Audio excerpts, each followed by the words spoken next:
আসসালামু আলাইকুম। আপনারা দেখেন এই বন্ড ফকিরের কাণ্ড দেখেন।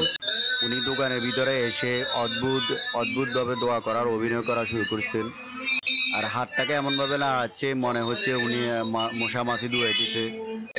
আর উনি দোয়ার অভিনয় এমনভাবে করতেছেন, অনেক ঘন ভাবে কথা বলতেছেন। মনে হয় যে উনি কি পড়তেছেন না কিছু বলতেছেন, উনি নিজেও জানেন না উনি কি পড়তেছেন। তারপর উনি বলতেছেন যে উনি আমার জন্য দোয়া করছেন, ওনাকে আমি টাকা দিতাম।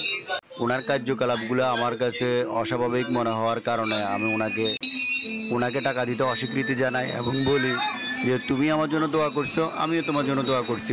শোধবোধ হয়ে গেছে। আসলে বন্ধুরা, আমাদের সমাজে অনেক ফকির আছে, তারা একটু বেশি ভিক্ষা পাওয়ার জন্য বিভিন্ন ধরনের অভিনয় করে, বিভিন্ন ধরনের প্রতারণার আশ্রয় নেয়। তাদের জন্য যারা প্রকৃত ফকির তাদের প্রতি মানুষ বিরক্ত হয়। একটা দিন যদি 150 থেকে 200 ফকির আসে একটা দোকানে, তখন একটা দোকানের মালিকের পরিস্থিতি কেমন হয় এটা তো আপনারা বুঝেন।